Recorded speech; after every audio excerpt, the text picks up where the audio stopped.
മബ്റൂക അലൈക്കും അഷ്ശഹർ. അലൈന വഅലൈക്കും ഇൻഷാ അല്ലാഹ്. പൊതുവെ നമ്മൾ റമദാൻ ആശംസകളൊക്കെ പറയാറുണ്ടല്ലോ, റമദാൻ മുബാറക്, റമദാൻ കരീം.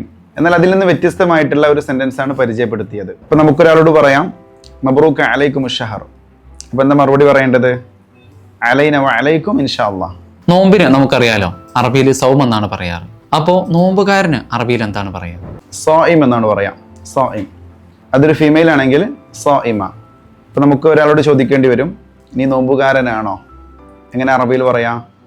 അൻത സോയിം. അപ്പൊ അതിന്റെ പോസിറ്റീവ് ആൻസർ നമുക്ക് പറയേണ്ടി വരും, ഞാൻ നോമ്പുകാരനാണ്, അന സോയിം. ഇനി നോമ്പുകാരനല്ല എന്നെങ്ങനെ പറയാ? അന മുസോയിം.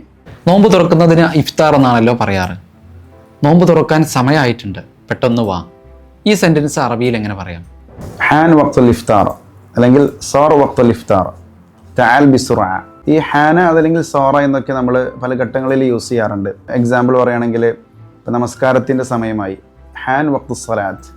ഇപ്പോൾ ഡ്യൂട്ടിയുടെ സമയമായിട്ടുണ്ട്, ഹാൻ വഖ്തു ദവാം. അത്താഴം അത് എങ്ങനെ അറബിയിൽ പറയാം? അത്താഴത്തിന് നമ്മൾ സുഹൂർ എന്ന് പറയും, സുഹൂർ. അപ്പം നീ അത്താഴം കഴിച്ചു എന്ന് എങ്ങനെ ചോദിക്കുക? സഹർത്ത്. അത് ഞാൻ അത്താഴം കഴിച്ചു. അയ്യവനത്തെ സഹർത്ത്. ഇല്ല അത്താഴം കഴിച്ചിട്ടില്ല, ലാനമാത്ത സഹർത്ത്. നിങ്ങൾ ആത്മാർത്ഥമായി അറബി സംസാരിക്കാനും പഠിക്കാനും ആഗ്രഹിക്കുന്നുവെങ്കിൽ താഴെ കാണുന്ന വാട്സ്ആപ്പ് നമ്പറിൽ കോൺടാക്ട് ചെയ്യുക. Unlock new opportunities with Gulf Arabic World.